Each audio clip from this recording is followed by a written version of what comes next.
ನಮಸ್ತೆ ಫ್ರೆಂಡ್ಸ್, ರಾಜ್ ಜಾಬ್ಸ್ಗೆ ಸ್ವಾಗತ. ಫ್ರೆಂಡ್ಸ್, SBIನಿಂದ ನೇಮಕಾತಿ ಹೊಸ ಅಧಿಸೂಚನೆ ಬಿಡುಗಡೆಯಾಗಿದೆ ನೋಡಿ. 2025ರ ಹೊಸ ಅಧಿಸೂಚನೆ ಆಗಿರುತ್ತೆ. ಆನ್ಲೈನ್ ಮೂಲಕ ಅಫಿಷಿಯಲ್ ವೆಬ್ಸೈಟ್ಗೆ ಹೋಗಿ ನೀವು ಅರ್ಜಿಗಳನ್ನು ಸಲ್ಲಿಸಬೇಕು. ಅರ್ಜಿ ಸಲ್ಲಿಸುವಂಥ ನೇರ ಲಿಂಕು ವಿಡಿಯೋ ಡಿಸ್ಕ್ರಿಪ್ಷನ್ ಬಾಕ್ಸಲ್ಲಿರುತ್ತೆ ನೋಡಿ. ಅಲ್ಲಿ ಹೋಗಿ ಡೈರೆಕ್ಟಾಗಿ ನೀವು ಅರ್ಜಿಗಳನ್ನು ಸಲ್ಲಿಸಬಹುದು. ಇನ್ನು ಫ್ರೆಂಡ್ಸ್, ಈ ಒಂದು ಹುದ್ದೆಗಳಿಗೆ ಅರ್ಜಿ ಸಲ್ಲಿಸುವಂಥ ಅಭ್ಯರ್ಥಿಗಳು ಬೋತ್ ಮೇಲ್ ಆ್ಯಂಡ್ ಫಿಮೇಲ್, ಪುರುಷ ಮತ್ತು ಮಹಿಳಾ ಅಭ್ಯರ್ಥಿಗಳು ಇಬ್ಬರು ಈ ಒಂದು ಹುದ್ದೆಗಳಿಗೆ ಅರ್ಜಿಗಳನ್ನು ಸಲ್ಲಿಸಬಹುದು. SBI ಬ್ಯಾಂಕ್ನಿಂದ ನೇಮಕಾತಿಯಾಗಿರುತ್ತೆ. ಇನ್ನು ಈ ಒಂದು ಹುದ್ದೆಗಳಿಗೆ ಸಂಬಂಧಪಟ್ಟಂತೆ ಅರ್ಜಿ ಶುಲ್ಕ ಹಾಗೂ ದಿನಾಂಕಗಳು, ಪ್ರಮುಖ ದಿನಾಂಕಗಳು, ಅರ್ಜಿ ಶುಲ್ಕಗಳು, ವಯಸ್ಸಿನ ಮಿತಿ ಮತ್ತು ಫ್ರೆಂಡ್ಸ್ ಇಲ್ಲಿ ನೋಡಿ ಆಯ್ಕೆ ಪ್ರಕ್ರಿಯೆ ಹಾಗೂ ಅರ್ಹತೆ, ಇದರ ಬಗ್ಗೆ ಸಂಪೂರ್ಣ ಮಾಹಿತಿ ವಿಡಿಯೋದಲ್ಲಿರುತ್ತೆ ನೋಡಿ. ವಿಡಿಯೋನ ಕೊನೆವರೆಗೆ ನೋಡಿ. ಫ್ರೆಂಡ್ಸ್, ಇಲ್ಲಿ ಕಾಣಿಸ್ತಾ ಇದೆ ನೋಡಿ, SBIನಿಂದ ನೇಮಕಾತಿಯಾಗಿರುತ್ತೆ.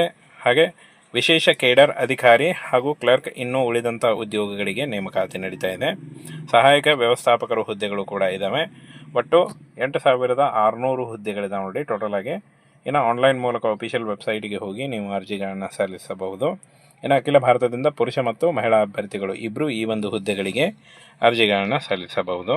ಇನ್ನು ಫ್ರೆಂಡ್ಸ್, ಈ ಒಂದು ಹುದ್ದೆಗಳಿಗೆ ಆಯ್ಕೆಯಾದಂಥ ಅಭ್ಯರ್ಥಿಗಳಿಗೆ 36,000ದಿಂದ 78,000ವರೆಗೂ ಪರ್ ಮಂತ್ ಸ್ಯಾಲ್ರಿ ಆಗಿರುತ್ತೆ ನೋಡಿ. ಇನ್ನು ವಯೋಮಿತಿಯನ್ನು ನೋಡೋದಾದರೆ 18ರಿಂದ 40 ವರ್ಷದ ಒಳಗಿನವರು ಅರ್ಜಿಗಳನ್ನು ಸಲ್ಲಿಸಬಹುದು. OBC ಅಭ್ಯರ್ಥಿಗಳಿಗೆ 3 ವರ್ಷ ಮತ್ತು SC/ST ಅಭ್ಯರ್ಥಿಗಳಿಗೆ 5 ವರ್ಷಗಳ ವಯೋಮಿತಿ ಸಡಿಲಿಕೆ ಕೂಡ ಇರುತ್ತೆ. ಆದಷ್ಟು ನಿಮ್ಮ ವಯಸ್ಸಿನ ಲೆಕ್ಕಾಚಾರ ಮಾಡಿಕೊಂಡು ನೀವು ಅರ್ಜಿಗಳನ್ನು ಸಲ್ಲಿಸಬಹುದು. ಇನ್ನು ಅರ್ಜಿ ಶುಲ್ಕಗಳನ್ನು ನೋಡೋದಾದರೆ ಸಾಮಾನ್ಯ ಮತ್ತು OBC ಅಭ್ಯರ್ಥಿಗಳಿಗೆ 750 ರೂಪಾಯಿ ಇದ್ದರೆ, SC/ST ಮತ್ತು PWD ಅಭ್ಯರ್ಥಿಗಳಿಗೆ ಯಾವುದೇ ರೀತಿಯ ಒಂದು ಅರ್ಜಿ ಶುಲ್ಕ ಇರಲ್ಲ. ಪಾವತಿ ವಿಧಾನ ಆನ್ಲೈನ್ ಮೂಲಕ ನೀವು credit card, debit card, net banking use ಮಾಡಿಕೊಂಡು ನೀವು ಅರ್ಜಿ ಶುಲ್ಕವನ್ನು ಕಟ್ಟಬಹುದಾಗಿರುತ್ತೆ. ಹಾಗೆ ಇನ್ನು ಫ್ರೆಂಡ್ಸ್, ಉಳಿದಂತೆ ಇಲ್ಲಿ ನೋಡಿ ಆಯ್ಕೆ ಪ್ರಕ್ರಿಯೆಯನ್ನು ನೋಡೋದಾದರೆ ಶಾರ್ಟ್ ಲಿಸ್ಟಿಂಗ್ ಇರುತ್ತೆ, ಹಾಗೆ ಸಂದರ್ಶನ ಇರುತ್ತೆ ಮತ್ತು ಅರ್ಹತೆ ಪಟ್ಟಿ ಮೂಲಕ ಆಯ್ಕೆಯನ್ನು ಮಾಡಿಕೊಳ್ಳಲಾಗುತ್ತೆ. ಈ ಒಂದು ಹುದ್ದೆಗಳಿಗೆ ಯಾವುದೇ ರೀತಿಯ ಒಂದು ಲಿಖಿತ ಪರೀಕ್ಷೆ ಇರಲ್ಲ ನೋಡಿ. ಲಿಖಿತ ಪರೀಕ್ಷೆ ಇರಲ್ಲ, ನೇರವಾಗಿ ನಿಮಗೆ ಶಾರ್ಟ್ ಲಿಸ್ಟಿಂಗ್ ಮತ್ತು ಸಂದರ್ಶನ ಹಾಗೂ ಅರ್ಹತೆ ಮೂಲಕ ಆಯ್ಕೆಯನ್ನು ಮಾಡಿಕೊಳ್ಳಲಾಗುತ್ತೆ. ಇನ್ನು ಈ ಒಂದು ಹುದ್ದೆಗಳಿಗೆ ಅರ್ಜಿ ಸಲ್ಲಿಸುವಂಥ ಅಭ್ಯರ್ಥಿಗಳು ಯಾವುದೇ ವಿಷಯದಲ್ಲಿ ಪದವಿ ಪಡೆದಿರಬೇಕಾಗುತ್ತೆ. SLC ಹಾಗೂ SLC ಮುಗಿಸ್ಕೊಂಡು ನೀವು ಡಿಗ್ರಿ ಮಾಡಿಕೊಂಡಿದ್ದರೆ ನೀವು ಅರ್ಜಿಗಳನ್ನು ಸಲ್ಲಿಸಬಹುದು ನೋಡಿ. ಕ್ಲಿಯರಾಗಿ ಮೆನ್ಷನ್ ಮಾಡಿದ್ದಾರೆ, ಯಾವುದೇ ವಿಷಯದಲ್ಲಿ ಪದವಿ ಅಂತ ಕೇಳಿದ್ದಾರೆ. ಎನಿ ಡಿಗ್ರಿ ಮಾಡಿದರೂ ನೀವು ಅರ್ಜಿಗಳನ್ನು ಸಲ್ಲಿಸಬಹುದಾಗಿರುತ್ತೆ. ಇನ್ನು ಪ್ರಮುಖ ದಾಖಲೆಗಳನ್ನು ನೋಡೋದಾದರೆ ಪಾಸ್ಪೋರ್ಟ್ ಗಾತ್ರದ ಛಾಯಾಚಿತ್ರ ಅಂದರೆ ಒಂದು ಫೋಟೋ ಬೇಕಾಗುತ್ತೆ. ಹಾಗೆ ನಿಮ್ಮ ಸಹಿ, ಆಧಾರ್ ಕಾರ್ಡು, ಶೈಕ್ಷಣಿಕ ಪ್ರಮಾಣ ಪತ್ರ ಮತ್ತು ಫ್ರೆಂಡ್ಸ್ ವಯಸ್ಸಿನ ಪುರಾವೆ ಅಂದರೆ ವಯೋಮಿತಿ ನಿಮ್ಮದು ತೋರಿಸಲಿಕ್ಕೆ ಒಂದು ವಯಸ್ಸಿನ ಪ್ರಮಾಣ ಪತ್ರ ಬೇಕಾಗುತ್ತೆ. ಇಷ್ಟೊಂದು ಡಾಕ್ಯುಮೆಂಟ್ಗಳು. ಫ್ರೆಂಡ್ಸ್, SBIನಿಂದ ನೇಮಕಾತಿ ಹೊಸ ಅಧಿಸೂಚನೆ ಬಿಡುಗಡೆಯಾಗಿದೆ ನೋಡಿ. 2025ರ ಹೊಸ ಅಧಿಸೂಚನೆ ಆಗಿರುತ್ತೆ. ಆನ್ಲೈನ್ ಮೂಲಕ ಅಫಿಷಿಯಲ್ ವೆಬ್ಸೈಟ್ಗೆ ಹೋಗಿ ನೀವು ಅರ್ಜಿಗಳನ್ನು ಸಲ್ಲಿಸಬೇಕು. ಅರ್ಜಿ ಸಲ್ಲಿಸುವಂಥ ನೇರ ಲಿಂಕು ವಿಡಿಯೋ ಡಿಸ್ಕ್ರಿಪ್ಷನ್ ಬಾಕ್ಸಲ್ಲಿರುತ್ತೆ ನೋಡಿ. ಅಲ್ಲಿ ಹೋಗಿ ಡೈರೆಕ್ಟಾಗಿ ನೀವು ಅರ್ಜಿಗಳನ್ನು ಸಲ್ಲಿಸಬಹುದು. ಇನ್ನು ಫ್ರೆಂಡ್ಸ್, ಈ ಒಂದು ಹುದ್ದೆಗಳಿಗೆ ಅರ್ಜಿ ಸಲ್ಲಿಸುವಂಥ ಅಭ್ಯರ್ಥಿಗಳು ಬೋತ್ ಮೇಲ್ ಆ್ಯಂಡ್ ಫಿಮೇಲ್, ಪುರುಷ ಮತ್ತು ಮಹಿಳಾ ಅಭ್ಯರ್ಥಿಗಳು ಇಬ್ಬರು ಈ ಒಂದು ಹುದ್ದೆಗಳಿಗೆ ಅರ್ಜಿಗಳನ್ನು ಸಲ್ಲಿಸಬಹುದು. SBI ಬ್ಯಾಂಕ್ನಿಂದ ನೇಮಕಾತಿಯಾಗಿರುತ್ತೆ. ಇನ್ನು ಈ ಒಂದು ಹುದ್ದೆಗಳಿಗೆ ಸಂಬಂಧಪಟ್ಟಂತೆ ಅರ್ಜಿ ಶುಲ್ಕ ಹಾಗೂ ದಿನಾಂಕಗಳು, ಪ್ರಮುಖ ದಿನಾಂಕಗಳು, ಅರ್ಜಿ ಶುಲ್ಕಗಳು, ವಯಸ್ಸಿನ ಮಿತಿ ಮತ್ತು ಫ್ರೆಂಡ್ಸ್ ಇಲ್ಲಿ ನೋಡಿ ಆಯ್ಕೆ ಪ್ರಕ್ರಿಯೆ ಹಾಗೂ ಅರ್ಹತೆ, ಇದರ ಬಗ್ಗೆ ಸಂಪೂರ್ಣ ಮಾಹಿತಿ ವಿಡಿಯೋದಲ್ಲಿರುತ್ತೆ ನೋಡಿ. ವಿಡಿಯೋನ ಕೊನೆವರೆಗೆ ನೋಡಿ. ಫ್ರೆಂಡ್ಸ್, ಇಲ್ಲಿ ಕಾಣಿಸ್ತಾ ಇದೆ ನೋಡಿ, SBIನಿಂದ ನೇಮಕಾತಿಯಾಗಿರುತ್ತೆ. ಹಾಗೆ ವಿಶೇಷ ಕೇಡರ್ ಅಧಿಕಾರಿ ಹಾಗೂ ಕ್ಲರ್ಕ್ ಇನ್ನೂ ಉಳಿದಂಥ ಉದ್ಯೋಗಗಳಿಗೆ ನೇಮಕಾತಿ ನಡೀತಾ ಇದೆ. ಸಹಾಯಕ ವ್ಯವಸ್ಥಾಪಕರು ಹುದ್ದೆಗಳು ಕೂಡ ಇದ್ದಾವೆ. ಒಟ್ಟು 8600 ಹುದ್ದೆಗಳಿದಾವೆ ನೋಡಿ ಟೋಟಲ್ ಆಗಿ. ಇನ್ನು ಆನ್ಲೈನ್ ಮೂಲಕ ಅಫಿಷಿಯಲ್ ವೆಬ್ಸೈಟ್ಗೆ ಹೋಗಿ ನೀವು ಅರ್ಜಿಗಳನ್ನು ಸಲ್ಲಿಸಬಹುದು.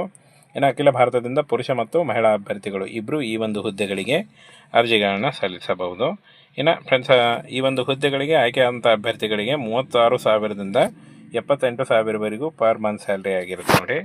ಇನ್ನು ವಯೋಮಿತಿಯನ್ನು ನೋಡೋದಾದರೆ 18ರಿಂದ 40 ವರ್ಷದ ಒಳಗಿನವರು ಅರ್ಜಿಗಳನ್ನು ಸಲ್ಲಿಸಬಹುದು. OBC ಅಭ್ಯರ್ಥಿಗಳಿಗೆ 3 ವರ್ಷ ಮತ್ತು SC/ST ಅಭ್ಯರ್ಥಿಗಳಿಗೆ 5 ವರ್ಷಗಳ ವಯೋಮಿತಿ ಸಡಿಲಿಕೆ ಕೂಡ ಇರುತ್ತೆ. ಆದಷ್ಟು ನಿಮ್ಮ ವಯಸ್ಸಿನ ಲೆಕ್ಕಾಚಾರ ಮಾಡಿಕೊಂಡು ನೀವು ಅರ್ಜಿಗಳನ್ನು ಸಲ್ಲಿಸಬಹುದು. ಇನ್ನು ಅರ್ಜಿ ಶುಲ್ಕಗಳನ್ನು ನೋಡೋದಾದರೆ ಸಾಮಾನ್ಯ ಮತ್ತು OBC ಅಭ್ಯರ್ಥಿಗಳಿಗೆ 750 ರೂಪಾಯಿ ಇದ್ದರೆ, SC/ST ಮತ್ತು PWD ಅಭ್ಯರ್ಥಿಗಳಿಗೆ ಯಾವುದೇ ರೀತಿಯ ಒಂದು ಅರ್ಜಿ ಶುಲ್ಕ ಇರಲ್ಲ. ಪಾವತಿ ವಿಧಾನ ಆನ್ಲೈನ್ ಮೂಲಕ ನೀವು credit card, debit card, net banking use ಮಾಡಿಕೊಂಡು ನೀವು ಅರ್ಜಿ ಶುಲ್ಕವನ್ನು ಕಟ್ಟಬಹುದಾಗಿರುತ್ತೆ. ಹಾಗೆ ಇನ್ನು ಫ್ರೆಂಡ್ಸ್, ಉಳಿದಂತೆ ಇಲ್ಲಿ ನೋಡಿ ಆಯ್ಕೆ ಪ್ರಕ್ರಿಯೆಯನ್ನು ನೋಡೋದಾದರೆ ಶಾರ್ಟ್ ಲಿಸ್ಟಿಂಗ್ ಇರುತ್ತೆ, ಹಾಗೆ ಸಂದರ್ಶನ ಇರುತ್ತೆ ಮತ್ತು ಅರ್ಹತೆ ಪಟ್ಟಿ ಮೂಲಕ ಆಯ್ಕೆಯನ್ನು ಮಾಡಿಕೊಳ್ಳಲಾಗುತ್ತೆ. ಈ ಒಂದು ಹುದ್ದೆಗಳಿಗೆ ಯಾವುದೇ ರೀತಿಯ ಒಂದು ಲಿಖಿತ ಪರೀಕ್ಷೆ ಇರಲ್ಲ ನೋಡಿ. ಲಿಖಿತ ಪರೀಕ್ಷೆ ಇರಲ್ಲ, ನೇರವಾಗಿ ನಿಮಗೆ ಶಾರ್ಟ್ ಲಿಸ್ಟಿಂಗ್ ಮತ್ತು ಸಂದರ್ಶನ ಹಾಗೂ ಅರ್ಹತೆ ಮೂಲಕ ಆಯ್ಕೆಯನ್ನು ಮಾಡಿಕೊಳ್ಳಲಾಗುತ್ತೆ.